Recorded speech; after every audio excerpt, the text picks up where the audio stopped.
Adam Schiff made one fatal mistake. He underestimated the man with the southern draw. You won't believe what happened next. Adam Schiff stood in the packed Senate Oversight Committee hearing room, his designer suit catching the harsh fluorescent lights as he pointed an accusatory finger directly at Senator John Kennedy. The California congressman's voice rang with prosecutorial certainty, each word carefully calibrated for the cameras that lined the back wall like a firing squad. Senator Kennedy. Schiff began, his tone dripping with the kind of moral superiority that had made him a darling of cable news. You represent everything wrong with the old guard in Washington. The kind of politics that puts party over country. The kind of senator who undermines our sacred institutions for cheap political points. The gallery erupted in applause. Progressive activists who had lined up before dawn to secure seats jumped to their feet waving signs that read "Truth to Power" and "Accountability Now." The media section was a frenzy of activity, reporters from CNN, MSNBC, The New York Times, and The Washington Post typing furiously on their laptops. Their headlines already half-written. Schiff confronts Kennedy. California progressive takes down Louisiana conservative. The reckoning. Schiff was just getting warmed up. He gestured dramatically toward Kennedy, channeling every courtroom performance he'd ever given. Your constant questioning of the Department of Justice. Your baseless attacks on the FBI. Your conspiracy theories about the intelligence community. You're not conducting oversight, Senator. You're conducting a witch hunt. You're tearing down the very institutions that keep Americans safe. The activists cheered louder. Several held up their phones. Streaming the confrontation lived to thousands of followers. This was the moment they'd been waiting for. Adam Schiff, the hero of the resistance, finally putting that backward Southern senator in his place. But Senator John Kennedy of Louisiana sat quietly at the witness table, seemingly unbothered by the theatrical display unfolding before him. His silver hair was perfectly styled, his wire-rimmed glasses perched on his nose, his charcoal suit pressed to perfection. And there, just barely visible at the corner of his mouth, was that slight upturn, that ghost of a smile. The smile of someone who knew something no one else in the room did. On the table in front of him sat a manila folder, closed, unopened, waiting. Several observers in the room, the more experienced Washington hands, noticed that folder. They noticed Kennedy's unusual calm. They noticed that smile. And they felt the first stirrings of unease. Schiff continued his assault, his voice rising to a crescendo. The American people deserve better than your partisan games. Senator Kennedy, they deserve representatives who respect our institutions, who honor our intelligence community, who put truth above politics. They deserve, thank you. Congressman. Kennedy interrupted his Louisiana draw so smooth and unhurried it was almost jarring in the midst of Schiff's fury. The two words, thank you, hung in the air, polite yet somehow devastating in their gentleness. The room went quiet, not completely silent, but quiet enough that you could hear the subtle shift in atmosphere like air pressure changing before a storm.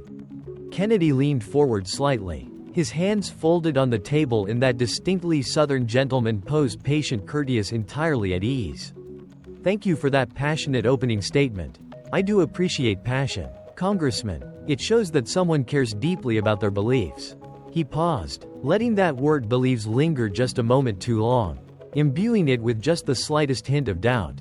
You mentioned institutions. Kennedy continued his draw, making every word last just a bit longer than necessary.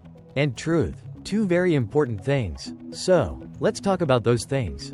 Shall we? Let's talk about institutions and truth. His hand moved to the manila folder. Every camera in the room zoomed in. Every reporter stopped typing. Every activist in the gallery leaned forward. Kennedy opened the folder with deliberate slowness. The sound of paper sliding against paper somehow loud in the suddenly tense room. He pulled out a single sheet, held it up to the light, examined it as if seeing it for the first time. You mentioned putting country over party, Congressman Schiff, Kennedy said, his voice, still gentle, still polite, still wrapped in that Southern courtesy that was beginning to feel more like a velvet glove over an iron fist. Interesting words, very noble words, the kind of words that sound good on television. He set the paper down, looked directly at Schiff, and the smile, that slight knowing smile, grew just a fraction wider. Perhaps, Kennedy said, his voice dropping to that register that made people lean in to listen. We should discuss your own relationship with truth. Mr. Chairman, your own relationship with institutions. Your own record of putting country over party. Another pause. This one longer. More deliberate. The tension in the room was palpable now. Even Schiff's supporters in the gallery had gone quiet. Uncertain. Let's start. Kennedy continued, pulling another document from the folder with what you told the American people about Russian collusion. The room went completely silent. The kind of silence that follows a bomb dropping. The kind of silence where everyone suddenly realizes that what they thought was going to happen isn't going to happen at all. That the script has been flipped. That the hunter has become the hunted. Adam Schiff's confident expression flickered just for a moment. Just a fraction of a second. But Kennedy saw it. And everyone else in that room saw it, too. The trap had been set. And Schiff had walked right into it. Kennedy reached into his folder and pulled out a stack of transcripts.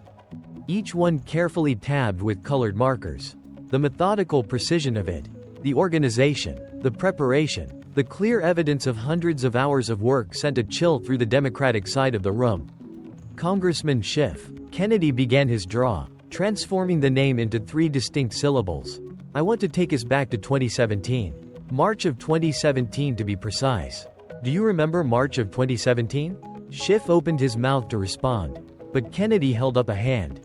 Polite, gentle, but firm. Let me refresh your memory. March 20th, 2017. You appeared on MSNBC on the Morning Joe program. Kennedy held up the first transcript. Showed it to the cameras. You were asked directly whether you had evidence of collusion between the Trump campaign and Russia. Your exact words were, he read slowly, carefully, we have evidence of collusion. Butter. Kennedy sat that transcript down with a soft thud that somehow echoed in the silent room. April 6, 2017, CNN Anderson Cooper's show.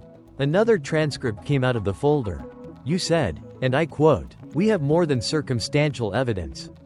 Another transcript. May 8, 2017, ABC News This Week program. You said there is direct evidence of collusion. The pattern was emerging. Kennedy's voice never changed. Still that gentle, almost lazy draw. But with each transcript, each quote, each claim, the weight in the room grew heavier. June 2, 2017, MSNBC. Again, you said the evidence was in plain sight.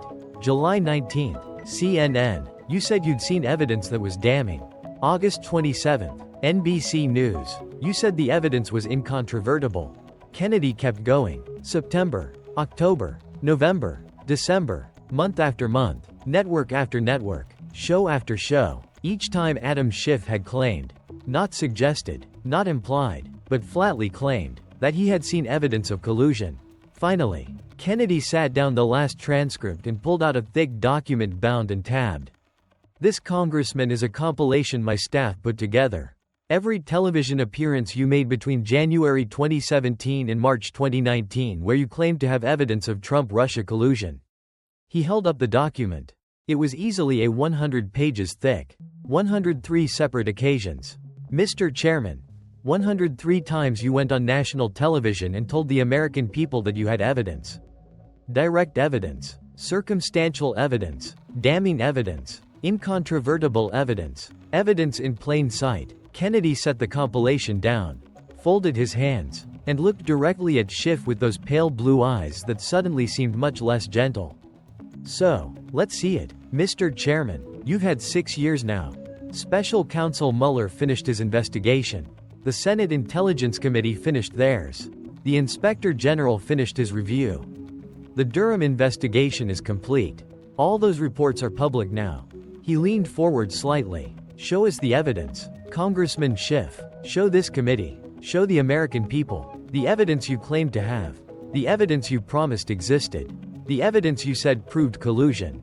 The silence was deafening. Adam Schiff's face had gone from confident to guarded. His hands, which had been gesturing so dramatically during his opening statement, now gripped the edge of the table. The evidence was classified at the time. Schiff began his voice, not quite as strong as before. Was Congressman. Kennedy pounced on the word like a cat on a mouse. Past tense was classified, meaning it's not classified anymore. Meaning we can all see it now. Schiff's lawyers leaned in, whispering urgently. But Kennedy wasn't done. Because here's the interesting thing. Mr. Chairman, Kennedy pulled out another document. This one thicker with an official government seal on the cover. This is Special Counsel John Durham's report. 48 pages. 4 years of investigation. Millions of dollars spent. Hundreds of witnesses interviewed. He flipped through the pages, his finger racing lines of text. The conclusion, for those who haven't read it, is quite clear. The investigation did not establish that members of the Trump campaign conspired or coordinated with the Russian government in its election interference activities. That's on page 1 of Volume 1 of the Mueller report.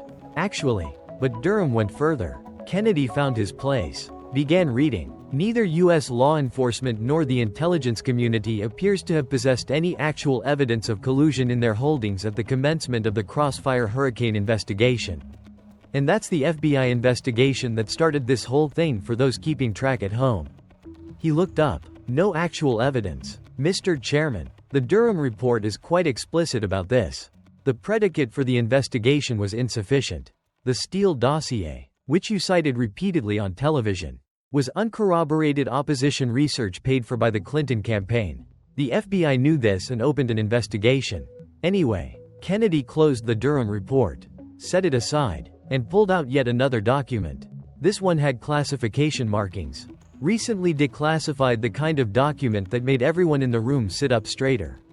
But here's the part one find most fascinating. Congressman Kennedy's voice had lost all its gentleness now. It was hard, sharp, prosecutorial. This is declassified testimony from the Intelligence Community Inspector General. Testimony given to Congress in a closed classified session on March 15, 2017, and he held it up so the cameras could capture the official seals. The authentication marks. The declassified stamp in red ink. This testimony describes a briefing given to the Gang of Eight.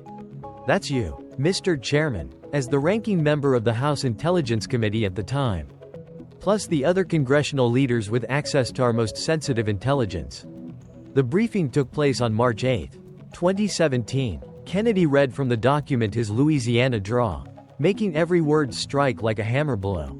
The Gang of Eight was briefed that the ongoing investigation had to date found no evidence of collusion, coordination, or conspiracy between the Trump campaign and Russian government officials. The briefing included the assessment that while Russian interference in the election was confirmed, no credible evidence had emerged of Trump campaign involvement. He set the document down gently, almost reverently, as if it were a holy text. March 8, 2017. Congressman Schiff, you were briefed in an official classified setting that there was no evidence of collusion. Kennedy pulled up that first transcript again. March 20, 2017. 12 days later, you went on MSNBC and told America you had evidence of collusion. The room erupted. Republicans were demanding answers. Democrats were frantically whispering to each other. The media was in full frenzy mode. And the progressive activists in the gallery, the ones who had been cheering so loudly just minutes before, sat in stunned silence. Kennedy raised his voice slightly to be heard over the chaos. You were briefed that there was no evidence. Mr. Chairman, you saw the raw intelligence. You had access to everything the FBI had, everything the CIA had, everything the NSA had. You knew with absolute certainty that there was no evidence of collusion. His voice dropped back to that deadly quiet register, and you went on television anyway 103 times. You lied to the American people. You used your position as chairman of the Intelligence Committee to give credibility to a lie. You used your access to classified information that explicitly contradicted what you were saying to push a political narrative. Kennedy leaned back in his chair, his hands folded again in that patient Southern gentleman pose. That's not a mistake, Mr. Chairman. That's not a difference of interpretation. That's not putting the evidence together differently than someone else might. He paused. Let the moment breathe. Let the weight of it settle on everyone in that room. That's a lie. A deliberate, calculated, repeated lie told to the American people for 2 years. Adam Schiff's face had gone pale. His earlier confidence had evaporated completely. He tried to respond, his mouth moving, but his voice came out wrong. Too high, too defensive. I stand by the work of the committee.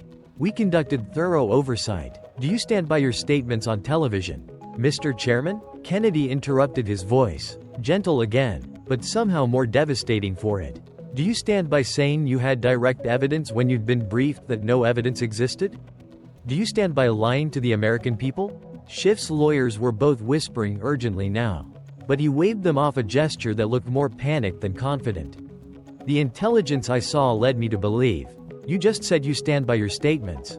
Kennedy noted. But now you're saying you believed something. Which is it, Mr. Chairman? Did you have evidence as you claimed on 103 occasions? Or did you just believe something despite being told by the intelligence community that no evidence existed? No good answer existed. Schiff knew it. His lawyers knew it. Everyone in that room knew it. One of the Democratic committee members, a senior congressman who had served with Schiff for years, quietly gathered his papers and walked out. Just stood up and left. The cameras caught it. The symbolic weight of it crashed through the room like a wave. Kennedy noticed. Of course, he noticed. That slight smile returned. But the Russia hoax is just the beginning. Mr. Chairman, he reached for another section of his folder. This one even thicker than the last. Let's discuss how you leaked classified information to your friends in the media. Let's discuss how you weaponized the Intelligence Committee's access to our nation's secrets for political gain. Adam Schiff's hands were shaking now just slightly. Just enough that anyone watching closely could see. And everyone was watching closely. Let's talk about the 43 times classified information from Intelligence Committee briefings appeared in the media within 24 hours. Always benefiting the anti-Trump narrative. Always from anonymous sources. Always untraceable. Kennedy's voice was hard as steel now. Let's talk about you being a leaker. Mr. Chairman, the room held its breath. This was about to get much worse. Kennedy's fingers traced the edge of the thick folder before him, taking his time, letting the tension build. When he finally spoke, his voice carried a new weight. This wasn't just about lies anymore. This was about crimes. Congressman Schiff, I want to walk everyone through a pattern. A very specific, very troubling pattern that emerged between 2017 and 2019. He pulled out a color-coded chart large enough that the cameras could capture it clearly. Dates running down the left side, events in the middle, media publications on the right. Lines connecting them all in a damning web. January 10, 2017. The House Intelligence Committee holds a classified briefing on the Russia investigation. Present in the room, the gang of 8 committee leadership and senior staff with top-secret clearances. The briefing includes signals intelligence. That's intercepts of communications for those watching at home. And human intelligence from sensitive sources. Shaw Kennedy moved his finger down the chart. January 11, 2017. Less than 24 hours later, the New York Times publishes a front-page story.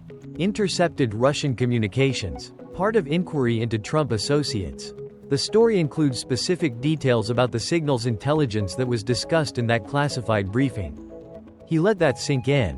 One day, Mr. Chairman, one single day between a classified briefing and that information appearing in the press. The pattern repeated. Kennedy walked through it methodically. Each example more damning than the last. February 3rd, Road. Classified briefing about Michael Flynn. February 4th. CNN exclusive with details from that briefing. March 7th. Classified briefing about Paul Manafort. March 8th. Washington Post story using information from that briefing. April 2nd. Briefing about Carter Page and the FISA warrant. April 3rd, Road. MSNBC exclusive about the FISA application. On and on it went 43 times over 2 years. 43 classified briefings. 43 leaks to the media within 24 to 48 hours. Someone in those briefings was leaking to the press. Mr. Chairman, someone with access to our nation's most sensitive secrets was giving them to reporters.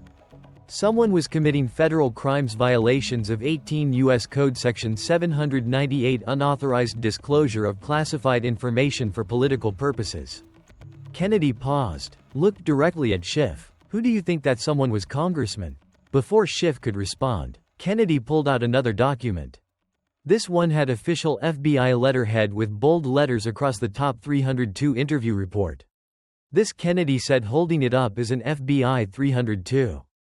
That's the form agents use to document interviews. This particular 302 documents an interview with a former Intelligence Committee staffer. Someone who worked directly for you. Mr. Chairman, during 2017 and 2018, Kennedy began reading his draw, making every word crystal clear.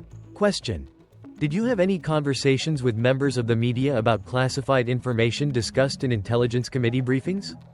Answer: yes. Chairman Schiff directed me to brief certain reporters on classified matters related to the Russia investigation. Question: can you describe the process? Answer: after classified briefings, Chairman Schiff would meet with me privately. He would provide talking points about what information to share and which reporters to contact. He specifically mentioned that we needed to get the information out to the public to counter the administration's narrative. Question: did you understand this to be authorized disclosure? Answer: no. Chairman Schiff made clear that these were sensitive conversations and should be handled discreetly. He referred to certain reporters as friendlies who could be trusted to report the information in the right context. Question: how many times did this occur? Answer: at least 14 times that I can specifically recall. Possibly more. The room exploded. Reporters were shouting questions. Republicans were demanding Schiff be placed under oath immediately. Democrats were in frantic whispered conference calls with party leadership. Kennedy raised his voice slightly to be heard. This staffer was eventually fired. Mr. Chairman, fired for cause. The committee said for inappropriate behavior and potential security violations. The FBI investigated, but somehow no charges were ever filed. Curious, isn't it? He pulled out more documents. But we don't have to rely solely on one staffer's testimony because in the age of modern communications, Mr. Chairman, everything leaves a trail. Kennedy held up printed screenshots, text messages, metadata, call logs. These are text messages between you and Congressman Eric Swalwell. Also recently declassified. Also obtained through FOIA requests after years of stonewalling. He read from 1 April 5, 2017, 9:47 p.m. from your phone to Swalwell. Talk to our friend at MSNBC. Story will run at 11 o'clock. Watch it. Another April 10th from you to Swalwell. We need to coordinate on the next one. Make sure to emphasize the classified nature of the intel. Makes it more credible. Kennedy looked up from the messages. You were coordinating leaks with another member of Congress. Mr. Chairman, you were discussing how to make the leaks more effective. How to make them more credible by emphasizing that they came from classified briefings. He sat down the messages and picked up a legal document. Title 18, United States Code Section 798. Whoever knowingly and willfully communicates, furnishes, transmits, or otherwise makes available to an unauthorized person or publishes classified information shall be fined under this title or imprisoned not more than 10 years or both. Kennedy looked at Schiff over his glasses. 10 years. Mr. Chairman, that's the maximum sentence for each violation. And we're talking about 43 separate incidents. 43 federal crimes. Adam Schiff had gone from pale to ashen. His hands gripped the table so tightly his knuckles had gone white. One of his lawyers was frantically scribbling notes. The other had his head in his hands. These allegations are taken completely out of context. Schiff managed his voice strained. I was conducting legitimate oversight. Oversight. Kennedy's voice cracked like a whip. You call leaking classified information to friendly reporters oversight. You call coordinating with other members to get stories placed in specific news outlets oversight. You call violating federal law 43 times oversight. He leaned forward and for the first time that day, the Southern gentleman facade dropped completely. You weaponized the Intelligence Committee. Mr. Chairman, you took the most sensitive position in Congress. A position that requires absolute trust, absolute discretion, absolute adherence to security protocols. And you turned it into your personal propaganda operation. Kennedy gathered the documents, straightened them with sharp, angry movements. You didn't just leak to hurt President Trump. You damaged sources and methods. You compromised ongoing intelligence operations. You put lives at risk. American lives. The lives of intelligence assets and their families. His voice dropped to barely above a whisper. But somehow it carried through the entire room. That's not oversight, Mr. Chairman. That's not even politics. That's treason against the institution you swore to protect. The word treason hung in the air like a guillotine blade. Too far for a formal accusation perhaps, but devastating nonetheless. 2 more Democrats left the room. The activists in the gallery had dwindled to perhaps a third of their original number. Those who remained looked shell-shocked, as if watching their hero revealed as the villain in real time. Kennedy straightened his papers, his composure returning. When he spoke again, that Southern gentleman courtesy was back. But now everyone in the room understood it for what it truly was. Not gentleness, but absolute certainty of victory. We're not done yet, Mr. Chairman. That slight smile returned. Let's discuss your relationship with certain donors. Let's discuss what they got for their money. Let's talk about Ed Buck. If possible. Adam Schiff went even paler because he knew what was coming next. And it was going to destroy what little remained of his reputation. Kennedy's hand moved to a different section of his folder. This one tabbed in red as if warning of blood. When he pulled out the first document, several people in the room recognized it immediately. A federal election commission filing the kind that lists every donation over $200, all public record. All perfectly legal to examine. Congressman Schiff. Kennedy began his voice, taking on a new quality. Not anger anymore, but something colder. Disappointment. Perhaps the tone of someone about to expose not just crimes but moral failures.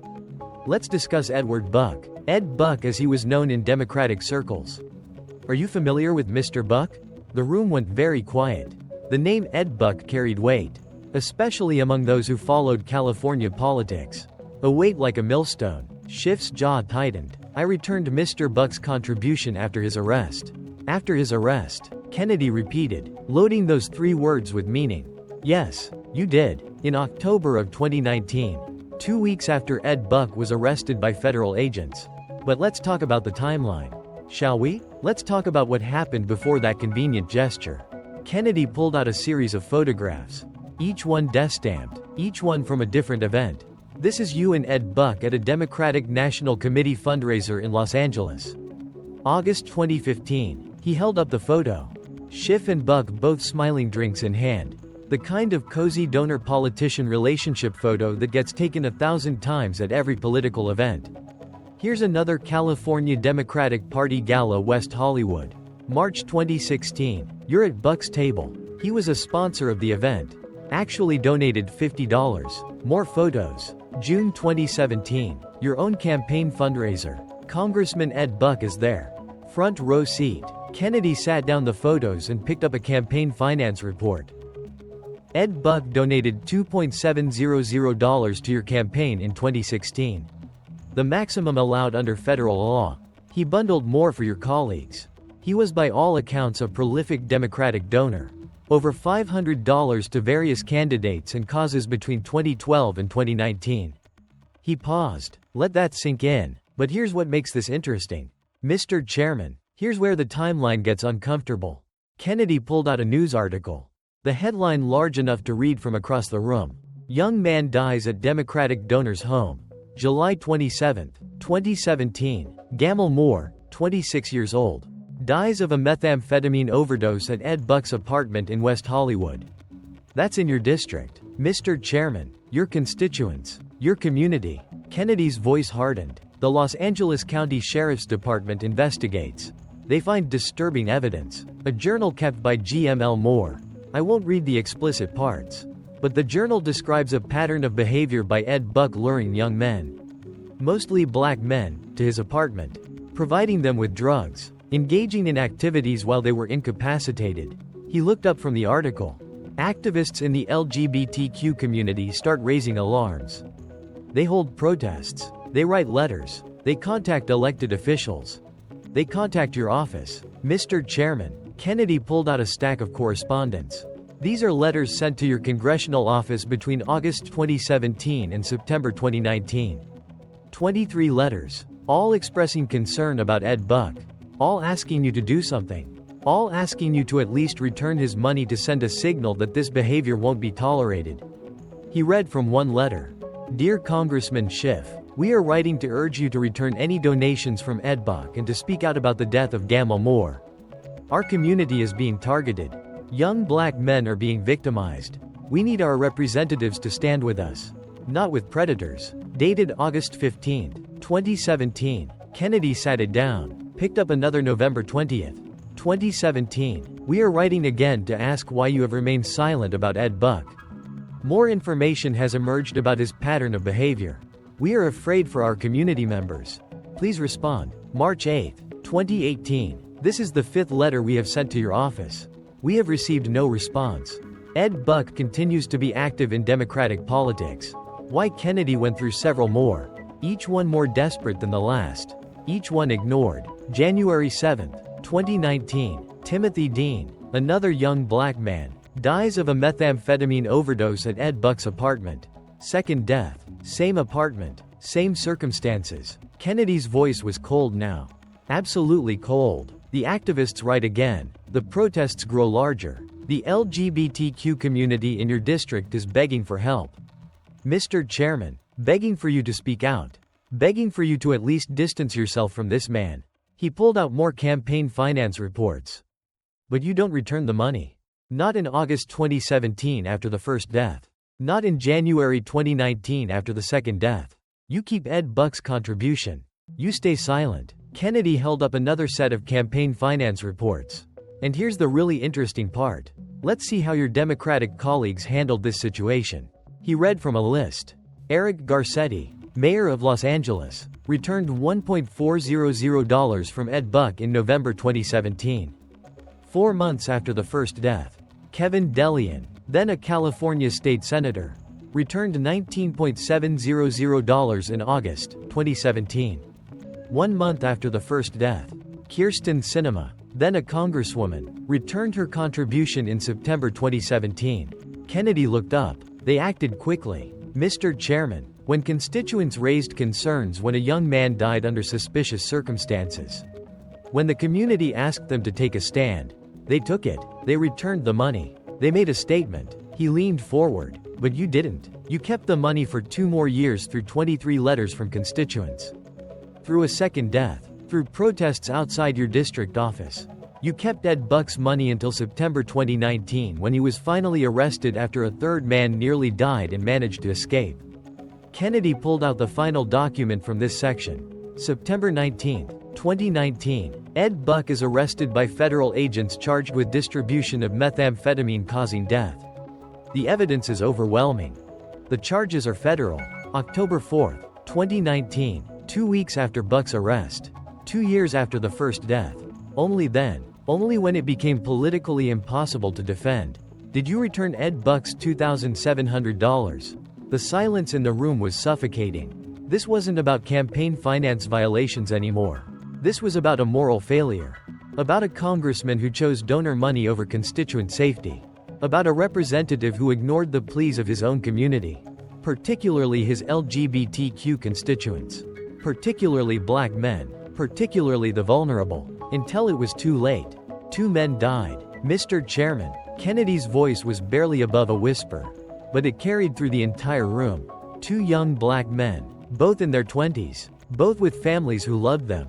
Both with futures ahead of them. And your constituents begged you to do something. They begged you to at least speak out. And you stayed silent because Ed Buck was a reliable donor because he gave you money. Because politics mattered more than people. One of the activists who had remained in the gallery, a young black man wearing a Justice for All t-shirt, stood up and walked out. His face twisted with disgust. Several others followed. Kennedy wasn't finished. He pulled out another set of financial documents. But Ed Buck isn't the only interesting pattern in your donor history. Is he? Mr. Chairman, let's talk about your tech company donors. Let's talk about what they got for their money. He spread out FEC filings from multiple years. Employees of Google, employees of Facebook, employees of Twitter, Amazon, Apple, Netflix, thousands of dollars per election cycle. Coordinated giving from tech executives. Nothing illegal about it. Of course, people have a right to donate to candidates. Kennedy looked up and that slight smile was back. But let's look at what happened after those donations. Let's examine the legislation you supported. He pulled out bill records. House Resolution 4173.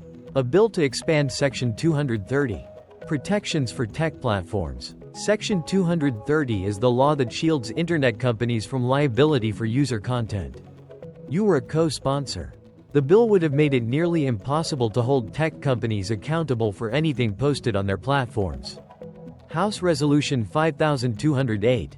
Federal funding for artificial intelligence research and development. The bill directed billions in government contracts to private companies. You supported it. You voted for it. And guess which companies got those contracts? Companies headquartered in your district. Companies whose executives donated to your campaign. Senate Bill 3647. Data privacy regulations with exemptions for large platforms. You advocated for it in committee. The exemptions were so large that Google, Facebook, and Twitter would have been essentially unregulated, while smaller competitors would have been crushed by compliance costs. Kennedy leaned back. The pattern is clear. Congressman, donations come in from tech executives. You support legislation that benefits those companies. More donations come in. You secure government contracts for them. More donations. Round and round it goes. He held up his hands. Again, not necessarily illegal. That's how Washington works, unfortunately, but certainly illuminating about whose interests you actually serve, about who you work for. And it's not the young black men in your district who were begging you to protect them from Ed Buck. It's not the constituents who wrote you 23 letters. It's the wealthy tech executives who maxed out their donations and bundled checks from their employees. The few remaining Democrats on the committee looked miserable. One was visibly taking off a Schiff 2024 campaign button and putting it in her pocket. The symbolism was not lost on anyone. Kennedy gathered his papers, organized them with that methodical precision that had become his signature move. We're not quite done, Mr. Chairman. We haven't even discussed your greatest performance yet. Your masterwork of manipulation and deception. He pulled out the thickest folder, yet easily twice the size of any previous section. Let's talk about the Ukraine impeachment. Let's talk about the whistleblower. Let's talk about how you manufactured a constitutional crisis based on a lie. Adam Schiff looked like he might be sick. His face had gone from ashen to a faint green. His hands were trembling. His lawyers were both whispering urgently, probably telling him to invoke the Fifth Amendment to end this, to walk out, but he couldn't. He was trapped. The whole country was watching. And Kennedy had him exactly where he wanted him. Let's discuss, Kennedy said, his voice dropping to that deadly quiet register again. Your star witness. The anonymous whistleblower you claimed to have no contact with. The complaint you swore you knew nothing about before it was filed. The investigation you insisted was entirely independent of your office. He opened the folder. Let's discuss how all of that was a lie. The atmosphere in the room shifted again. If the previous revelations had been damaging, if the leaks and the donors had been shameful, what Kennedy was about to present was something else entirely. This was about the attempted removal of a president. This was constitutional. This was the kind of thing that ended careers and possibly led to criminal charges. Kennedy pulled out phone records, page after page, of call logs, metadata, timestamps, all authenticated with official seals and signatures. September 17, 2019. Kennedy began, his voice taking on the cadence of a prosecutor delivering a closing argument. You appeared on MSNBC. You were asked whether you or your committee had spoken to the whistleblower. Your exact words were, "We have not spoken directly with the whistleblower. We would like to. That process is being set up." Kennedy looked up. Future tense. Mr. Chairman, we would like to. That process is being set up. Implying you hadn't spoken to the whistleblower yet. Implying there had been no contact. Implying your committee's investigation would be independent. That you were just learning about these allegations like everyone else. He sat down the transcript and held up the phone records. These are call logs from Intelligence Committee staff phones obtained through Freedom of Information Act requests recently declassified. They tell a very different story. Kennedy began reading dates and times. August 12, 2019. Call from Intelligence Committee staff to a CIA analyst. Duration 43 minutes. August 14. Another call. Same staff member to same analyst. Duration 19 minutes. August 16. 37 minutes. August 21st Street. 1 hour and 12 minutes. August 28th. September 4th. September 7th. September 9th. September 13th. Kennedy sat down the phone log and looked directly at Schiff. 17 calls. Mr. Chairman. 17 calls between your staff and a CIA analyst. All before September 17th. All before you went on television and said you hadn't spoken to the whistleblower. He paused for effect. And Mr. Chairman. That CIA analyst was the whistleblower. The room exploded. Republicans were shouting. Democrats were fleeing. The media was in absolute chaos. This was the smoking gun direct proof that Schiff had lied about his contact with the whistleblower.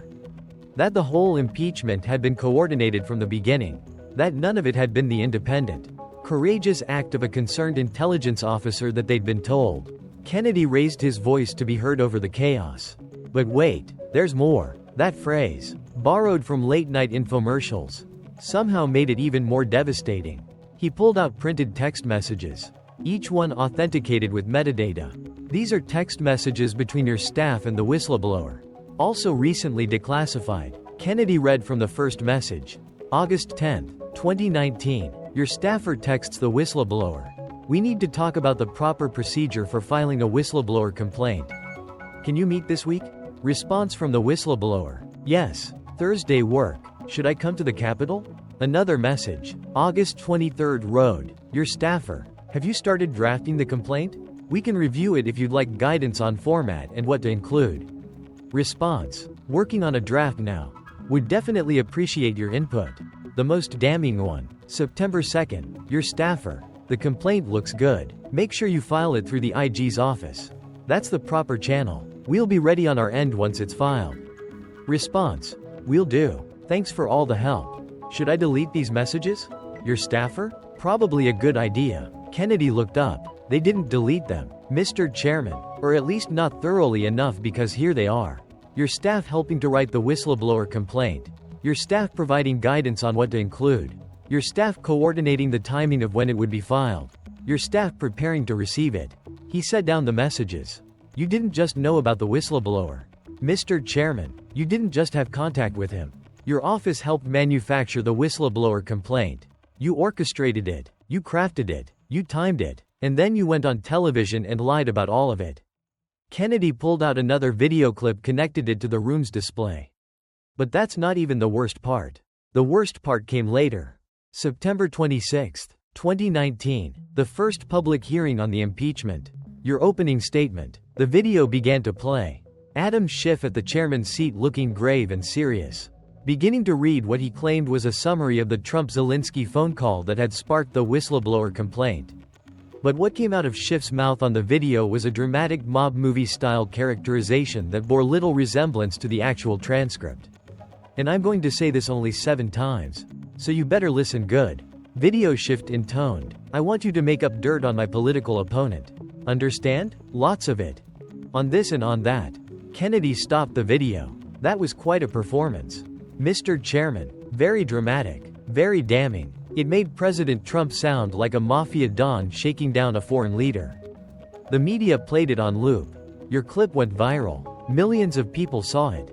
He pulled out the actual transcript of the call. The only problem is that's not what was said. Not even close. Here's the actual transcript released by the White House, confirmed by multiple participants on the call. Kennedy read the actual exchange, diplomatic, somewhat rambling, discussing corruption concerns, asking for cooperation on investigations. Nothing like the mob shakedown Schiff had performed. Completely different, isn't it? Kennedy said. Your version in reality. Your performance and the actual words spoken. He pulled up another video, Schiff being confronted about his fabricated reading. And here's what you said when people called you out on this. You said it was parody. That you were using parody to make a point. Kennedy's voice dripped with contempt. Parody. Mr. Chairman, at an official congressional hearing while investigating whether to impeach the president while the whole world was watching. That's when you decided to use parody to make up dialogue to put words in the president's mouth that he never said. He leaned forward. How many Americans saw your fake version before they saw the real transcript? Mr. Chairman, how many millions of people had their opinions formed by your parody? How many constituents called their representatives demanding impeachment based on words Trump never said, words you made up? Kennedy wasn't done. He pulled out lists, pages and pages of them. Let's talk about who you wouldn't let testify during your impeachment inquiry. Let's talk about the evidence you excluded. Let's talk about how you controlled every aspect of the investigation to ensure only one narrative emerged. He read from the list. Hunter Biden blocked. Alexandra Chalupa blocked. The whistleblower himself blocked. Anyone who might have provided contrary evidence or complicated your narrative blocked. And let's talk about the selective leaks. Once again, Mr. Chairman, your old pattern returned. Testimony that helped your case leaked to the media immediately. CNN, MSNBC, The New York Times. They all had the juicy quotes before the transcripts were officially released. At Kennedy held up a timeline showing closed-door testimony dates alongside media publication dates. October 15, 2019. Ambassador Taylor testifies behind closed doors that evening. That same evening, CNN has the story with selective quotes making Trump look guilty. October 23 Road. Ambassador Ivanovich testifies. Next morning, The Washington Post has an exclusive with the most damaging excerpts. The pattern held throughout. Evidence helpful to your narrative immediately. Evidence that might have complicated things buried in footnotes or excluded entirely. Kennedy set down the timeline. You turned the impeachment inquiry into a show trial. Mr. Chairman, you controlled the witnesses. You controlled the evidence. You controlled what the American people saw and when they saw it. You manufactured a crisis coordinated with a whistleblower, fabricated evidence, excluded contrary testimony, and leaked selectively to create a narrative. He pulled out one final document official with congressional seals. And eventually, Mr. Chairman, your own chamber held you accountable somewhat. House Resolution 521, June 21st Street, 2023, the resolution to censure you. Kennedy read from it. Resolved that the House of Representatives censures Representative Adam Schiff for misleading the American public and for conduct unbecoming of an elected member of the House of Representatives. The vote was 213 to 209. Along party lines mostly, though several Democrats voted present. They couldn't bring themselves to defend you. But they also couldn't vote against you. Political cowardice dressed up as neutrality. Kennedy looked up from the resolution. You were censured, Mr. Chairman, formerly rebuked by the House of Representatives for lying to the American people. Only the 25th member in American history to be censured. A rare and serious sanction. He paused. And you called it a badge of honor. Those were your words. A badge of honor. Being formally condemned by the House for lying. You wore it as a point of pride. Kennedy's voice dropped to barely above a whisper. But somehow it carried through the entire room. That tells us everything we need to know about you. Mr. Chairman, you lied about Russian collusion for 2 years. You leaked classified information 43 times. You ignored your constituents' pleas about Ed Buck until 2 men were dead. You coordinated with a whistleblower and then lied about it. You fabricated evidence at an impeachment hearing. And when you were finally held accountable when the House formally censured you, you called it a badge of honor.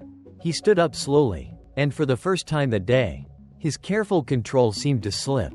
His voice grew louder, harder, filled with genuine anger. You had the trust of the American people. Mr. Chairman, you had access to the nation's most sensitive secrets. You had a position of immense responsibility and power. And you abused all of it. You weaponized classified intelligence for political gain. You lied repeatedly to the American people. You manufactured a constitutional crisis. And you did it all while claiming to defend truth and institutions. Kennedy's voice grew even louder. You are exactly what you accused your enemies of being. Mr. Chairman, you are the threat to our institutions. You are the one who put politics above country. You are the one who abused power. And today, the American people finally see the truth about who and what you really are. The room was in complete chaos. Democrats were fleeing en masse. At least half the committee was gone. The activists had abandoned the gallery entirely. Even some of the media looked shaken as if they were realizing they'd been complicit in Schiff's lies for years. Adam Schiff sat frozen, his face white as paper, his hands trembling, his entire body seeming to shrink under the weight of the evidence arrayed against him.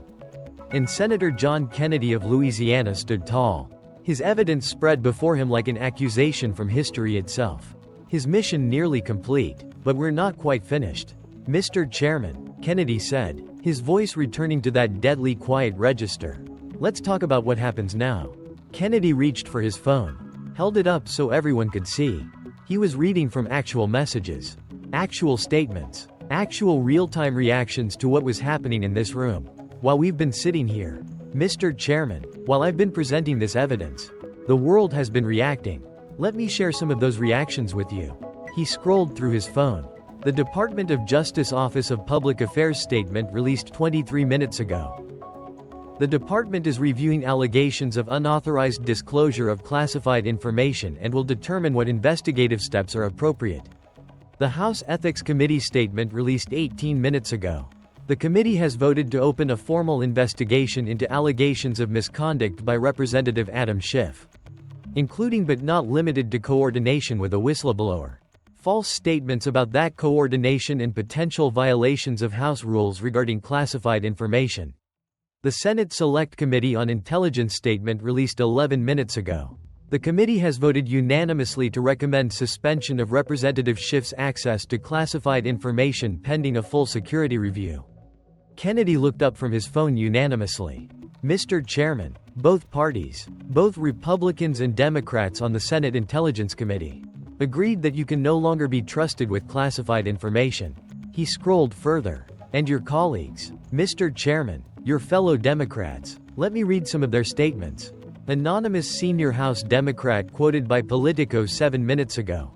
If these allegations are proven, Representative Schiff must seriously consider resigning. California deserves better representation. House Democratic Caucus Leadership Official Statement. We are deeply troubled by today's testimony and are reviewing all the evidence presented. No member is above accountability. Progressive Caucus spokesperson. We need answers. These are serious allegations that go to the heart of trust in government. Kennedy looked up. Even Congresswoman Alexandria Ocasio-Cortez tweeted. And I'm reading this verbatim. Accountability applies to everyone. Period. He set down his phone. They're running. Mr. Chairman, your own party, your own caucus, the progressives who championed you. They're all running because they know what I know. They know what this evidence proves. They know you're finished. Kennedy gestured to the nearly empty Democratic side of the committee. Look around. Mr. Chairman, count the seats. You started this hearing with 14 Democrats on this committee. How many are still here? The cameras panned across the empty chairs. 3 Democrats remained and they looked like they desperately wanted to leave but were too paralyzed by the unfolding disaster to move. They left. Mr. Chairman, your colleagues, your allies, the people who defended you through Russia, through impeachment, through the censure, they walked out because they finally understand that you're not worth defending anymore. Adam Schiff tried to stand, tried to mount one final defense. His voice came out strangled, desperate. This is a coordinated political attack, a witch hunt designed to silence. Stop. Kennedy's single word spoken quietly, but with absolute authority cut through Schiff's attempted speech like a knife. Just stop, Mr. Chairman. But Kennedy sat back down, folded his hands on the table, and looked at Schiff with something that might have been pity. The evidence speaks for itself. 127 pieces of documented proof. Phone records, text messages, FBI reports, video footage, financial disclosures, congressional testimony, Inspector General findings, all of it authenticated, all of it verified, all of it damning. He paused. This isn't a witch hunt. Mr. Chairman, this is accountability. This is what happens when lies catch up to the liar. When abuses of power finally meet consequences. When someone who spent years attacking others for their supposed crimes is finally held responsible for their actual crimes. Schiff tried one more time, his voice barely above a whisper. History will vindicate. History will judge you a liar. Kennedy interrupted. History will record that you abused your position, weaponized intelligence, coordinated fake whistleblowers, and lied repeatedly to the American people. History will note that you were censured by your own house. History will remember that when finally confronted with evidence of your misdeeds, you fled behind claims of persecution. Kennedy gathered his papers one final time. The president isn't on trial here. Mr. Chairman, you are, and the verdict is clear. The committee chairman, a Democrat who had started the day expecting to watch Schiff triumph and instead had witnessed his complete destruction, finally found his voice. This committee will stand in recess. His words came out flat. Defeated. We will reconvene tomorrow to consider further action. He didn't wait for objections. He simply banged the gavel and stood up, walking out quickly, as if afraid to be contaminated by proximity to Schiff. Capitol police officers approached Schiff's table. Congressman, we need you to come with us to the security office. You need to surrender your credentials and access badges. Director's orders. The walk from the witness table to the door seemed to take an eternity. Schiff moved like a man in a dream or a nightmare. His expensive suit rumpled. Now his confident posture collapsed. His face showing every one of his 63 years and then some. His staff had already abandoned him. His lawyers gathered their briefcases and left without a word. They'd send him a bill. But they wouldn't defend him publicly. His political allies had fled. His media supporters were already working on pieces about how they'd been misled by him. He was alone, completely, utterly alone, as Schiff passed Kennedy's table. Escorted by security, Kennedy looked up and nodded the bare minimum of courtesy. And that slight smile, that Southern gentleman's smile that had haunted Schiff throughout this entire hearing, remained fixed in place. Kennedy calmly packed his documents into his briefcase, organized his notes, straightened his tie. He nodded politely to the few remaining people in the room, tipped an imaginary hat to the cameras, and walked out with the same dignified bearing he'd had when he walked in. Behind him, he left the complete wreckage of Adam Schiff's political career, the evidence of years of lies, the proof of systematic abuse of power, the documentation of betrayal after betrayal after betrayal. The Southern gentleman had brought his receipts and they had destroyed his target completely. The political earthquake triggered by Kennedy's methodical destruction of Adam Schiff sent shockwaves through Washington and beyond for weeks afterward. Within hours, cable news had completely rewritten the narrative. CNN, which had given Schiff a platform for his Russia collusion claims over 100 times, ran a special report, Schiff allegations separating fact from fiction. MSNBC, where Schiff had been a regular guest for years, suddenly featured panels of lawyers discussing potential criminal exposure for leaking classified information. Even Fox News, which would have been expected to celebrate instead, ran surprisingly sober analysis pieces about the institutional damage Schiff had caused to the Intelligence Committee. Social media exploded. Schiff lied trended worldwide for 3 days straight. The video of Kennedy's most devastating moments reading the phone records revealing the text messages confronting Schiff with his own censure was viewed tens of millions of times across platforms. But perhaps most telling were the reactions from Schiff's own party. The California Democratic Party held an emergency meeting and voted to strongly encourage Schiff to resign. Major donors closed their checkbooks. The progressive groups that had once championed him scrubbed his name from their websites and issued statements about how they'd been deceived. Within a week, 3 Democratic primary challengers had announced campaigns against Schiff. One of them, a former supporter, delivered a speech that went viral. Adam Schiff told us he was defending truth and democracy. Instead, he was lying to us, using us, and betraying everything we believed in. California deserves better. America deserves better. The investigations launched that day proceeded with unusual speed. The House Ethics Committee, under pressure from both parties, issued a scathing preliminary report. Within 30 days, the Department of Justice opened a grand jury investigation into the classified leaks. The Senate Intelligence Committee formally revoked Schiff's access to classified information, the first time in modern history. A sitting member of Congress had been stripped of clearance for cause. 3 months after the hearing, facing near certain expulsion from the House and likely federal indictment, Adam Schiff quietly announced he would not seek re-election. His statement was defiant to the end, claiming he was a victim of political persecution. But no one was listening anymore. The media had moved on. His party had abandoned him. His constituents had turned against him.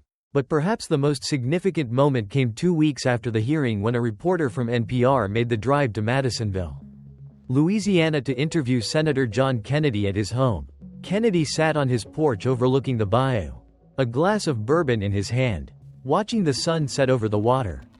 When asked if he took satisfaction in what had happened to Schiff, Kennedy was quiet for a long moment.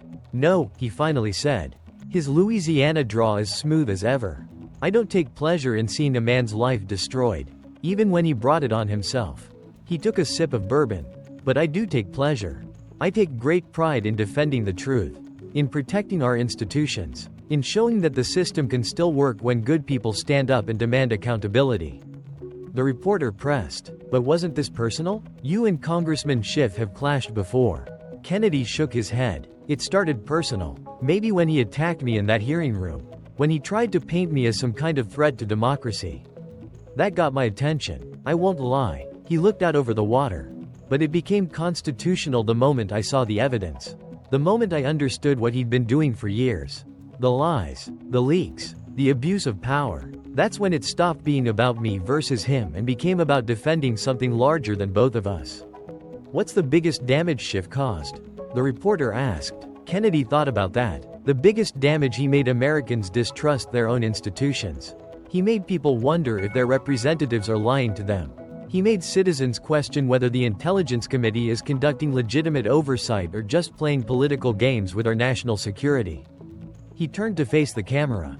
That damage, that erosion of trust, that's what's unforgivable. Not lying about Trump, not even the classified leaks. It's the damage to the institution itself, to the relationship between Congress and the American people. That's what will take years to repair. What should happen to him?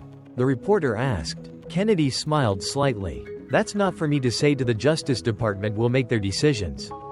The voters of California will make theirs. History will render its own judgment. He stood up, walked to the porch railing, looked out at the darkening sky. But I'll tell you what I hope. I hope this serves as a warning. A reminder that no one, no matter how powerful, how connected, how protected by their party, no one is above the law.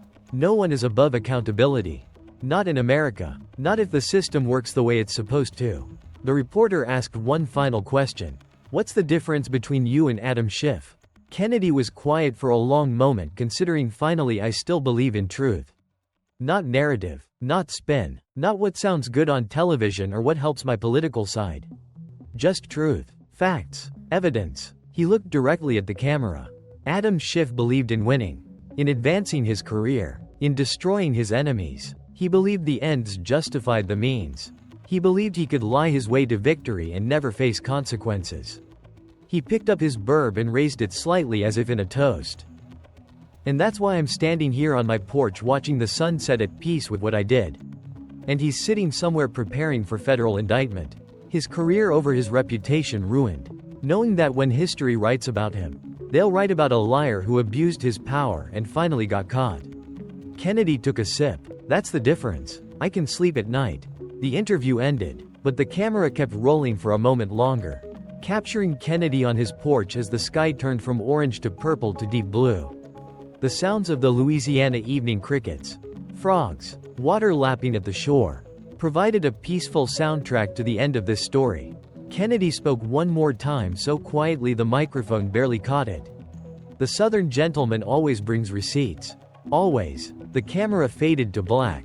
On that image, John Kennedy on his porch, bourbon in hand, the Louisiana bayou behind him. A man who had defended truth and held power accountable. Adam Schiff's political career was over. But more importantly, the system had worked. The truth had emerged. Justice had been served. And America, despite all its flaws and failures, had proved once again that no one was above accountability.